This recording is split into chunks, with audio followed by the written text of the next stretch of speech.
we're doing 1.1% of the world market share of, of rubber. We had gum arabic, you have a lot of other that. We're the second in Africa after Ivory Coast, isn't it? And, yes. And the 12th among producers. This is amazing. And you're looking at about 18 states in Nigeria from where rubber. The southwest, southeast, even in Kaduna, and exactly, in Taraba. Yes, so all the way to the north. This yes. is news to me. Oh, that's where the gum arabic likely came from. Yes, so we all got rubber as right. part of what you can call agriculture.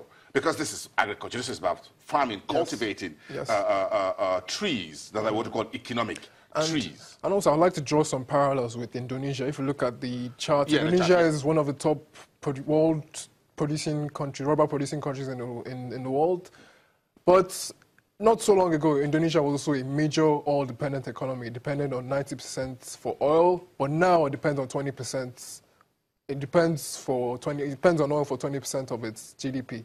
Why? Because in the 90s, Indonesia started providing right incentives for farmers, started focusing on agricultural products like rubber, palm oil, groundnuts, and it took a long time, but now it has weaned itself off oil, and it's a more diversified economy. So if Indonesia can do that, why can't we do that? Indonesia produces about 4 million tons of rubber. We produce 160,000 tons. I'm looking at that table there, that little chart there. Thank you. Look at the metric tons we're producing, and that's Thailand and Indonesia there doing about 4.5 million metric tons per year. And we're just close to ground zero. 160,000 tons. That's close to, like you said, close to zero. And there's this. And we have 18 states that could give us rubber production, yet we are doing number 12. It's sad to say, to be honest. And that just shows how much significant upside there is. We can,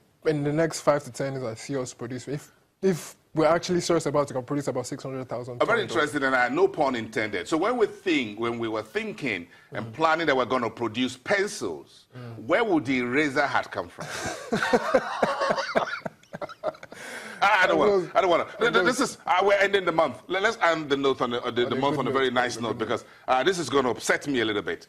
Because if we are producing pencil, will we be importing the eraser from Indonesia or Thailand when we have the rubber in Kaduna, in Ogun, or your Delta, 18 states? Exactly. And we have the primary ingredients of eraser. So you produce the pencil in Nigeria, and you import the eraser, and you stick them together here. So this part reads made in Nigeria, and the other part reads made in Indonesia. Very interesting environment we found ourselves. But again, let's get back to, look at our neighbor, just 1 minute. If you look at what Ivory Coast is also producing, that's a very interesting story, isn't it? Yes, they're producing 360,000 tons per hour. And if you look at Ivory Coast, it's just a fifth of our land mass. So if they're producing 360,000 tons, why are we producing 160,000 tons? It doesn't of rubber, of finished rubber. Of finished rubber. It doesn't I'm looking at that page. Again, at the bottom, Ivory Coast do have an annual output growth rate, 21.78%, almost 22%. Yes. We're just less than 3%. Yes, because the incentives, the government has provided the right incentives for the farmers. So my advice would be for the government to do the same. Why? Because the dynamics of the natural rubber market are quite soft. Prices are a bit soft now because the market is moving into a supply glut from 2018 to, let's say, 2022.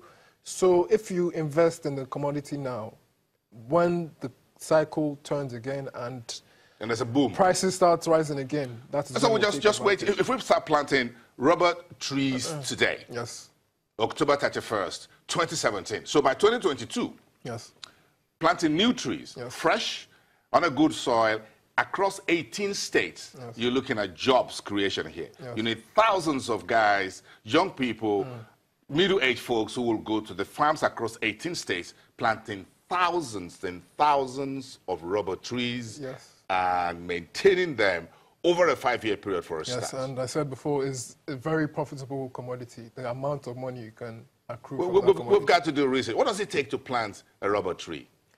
Well, I think it doesn't really take too much. For example, if you get the planting, a farmer just needs to spend about 2 to 3 hours a day, about 3 times a week, just checking up on the tree, doesn't take too much labor work. That's the good thing about the commodity. So we got the land mass. Yes, we do. And we got the seedlings for the trees. Yes. Or the nursery where they already exist. And we have the weather. Yes. And we've got the human capital to manage it. Yes, exactly, yes. I'm not going to ask the final question. What is stopping us? Let's leave that as a conversation for another day. But again, let's get back to oil. I like the oil. There's a meeting in November, isn't it? Of November 30th meeting, I think. Oh, about 30 days from now. Yes, exactly. Prices are above $60 per barrel. After flirting with this barrier, it would touch 59, touch 58, but not actually cross that $60 per barrel mark. But long and behold, it crossed that $60 barrel mark on Friday, largely due to comments from the Crown Prince, Saudi Arabia's Crown Prince, and Russia's president, that's virtually saying that they are in favor of extending this production deal. So if, beyond 2018?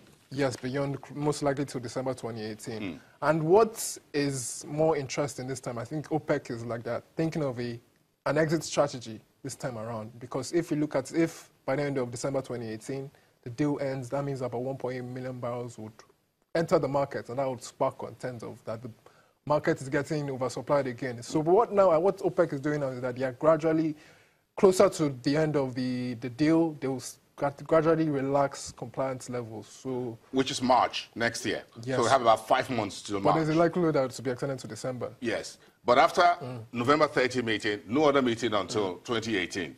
Yes. So Nigeria is going to remain out of the barber shop until 2018. That is a likelihood, yes. Okay, let's go sleep over that, at least for the next 60 days. Thank you very much, Adimo Kwesa from Financial Derivatives, one of the economists and the research analyst team. Let's come back, and we're sticking with the world of oil.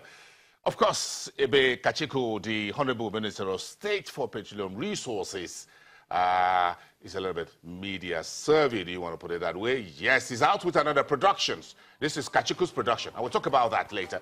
He produces another video talking about his outlook 2018-2019.